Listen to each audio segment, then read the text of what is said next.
how we think about motorcycles is not typical. It's not other motorcycle manufacturers who look at competition a lot. We don't do that.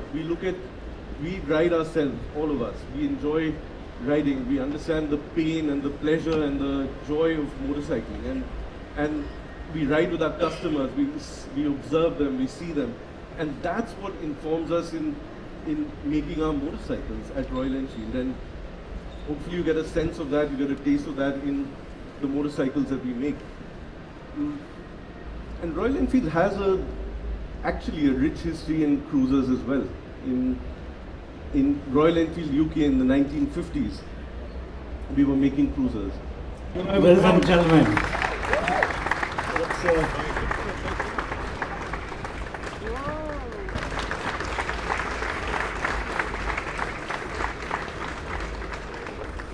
This is our brand new Supermeteor 650 and we are super proud of it. Essentially, we've gone for something that is an archetypical cruiser, something that embodies everything about the genre. So the style, the proportion, the design team, Adrian Sellers and the team worked really hard to get that absolutely archetypical cruiser look and feel and stance and proportion. But it had to be a Royal Enfield, and so we also worked very hard to incorporate some really key Royal Enfield design cues. So, you know, things like, if you look at this rising line that we talked about in the video, so this design cue that goes all the way back to our bullet, all the way back to the late 1940s, this shape of the frame that comes down and around the back of the toolbox there, this very strong hourglass figure, the proportion of the bike just works. And you can see, you know, on the screen here, these are some of the early sketches that we did.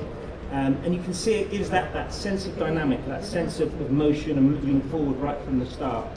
And I think that's given the bike, the overall bike, a real sense of purpose and a stance that works really well. The development team, the vehicle dynamics team, put a huge amount of work into making sure that this bike is an easy bike to ride. So our chief test rider, Paul Young, a lot of time and effort into making sure that the bike handles and responds and is neutral and natural and easy to ride. And it's